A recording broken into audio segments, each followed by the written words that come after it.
edhe propozimi i Partisë Demokratike të Kosovës. Ne kemi me diskutu në këshillet dhe forumet tona. Kjo i mbetet të hënës, jo vetëm të hënës, po në vazhdimsi. Po ne kemi për çështjen e zgjedhjes së presidentit. Po, qartë.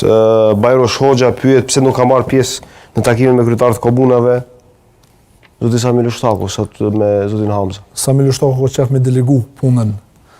Nuk ka qef me marrë gjitha lavdata, kështu që e kalo edhe me shku te kryetari i partisë. Ka qenë delegim u bë. Ka delegu dikë. I ka hap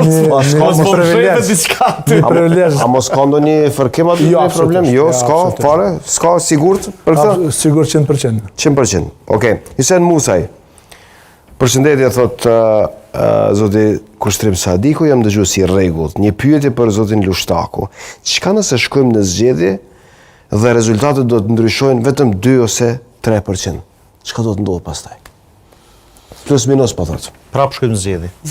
Është pyetje shumë legjitime, shumë e drejtë.